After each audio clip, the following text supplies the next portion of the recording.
All right, so let me ask you something. Who remembers A Pup Named Scooby-Doo? This was the version of Scooby-Doo where everybody was kids, and honestly, it was just way more chaotic than people remember. So the show dropped back in 1988, and I actually thought it came out later, but yeah, it was 1988. And if you grew up in the 80s or 90s, you probably watched this at some point. And instead of the usual Mystery Inc., you got the younger version of Scooby, Shaggy, Fred, Daphne, and Velma. They're solving mysteries before they were even teenagers, and the whole vibe was completely different from like the older Scooby-Doo shows. Everything was louder, faster. It was like way more cartoonish, and the animation, it was like exaggerated.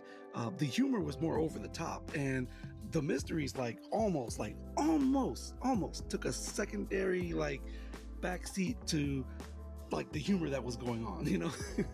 It was like you had like Scooby acting even goofier than usual. You had Shaggy always running scared. Fred was constantly blaming everything on Red Herring, if you remember that, and even when it clearly wasn't him. So, but that joke alone right there was like half the show.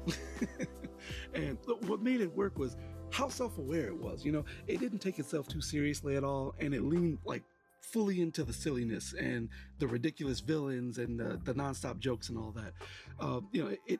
It still had like the mystery formula, but it felt more like pure comedy with like detective elements mixed in. And looking back, it was one of those shows where it just embraced being fun. And you had bright colors, wild expressions, ridiculous situations, and somehow it all just worked.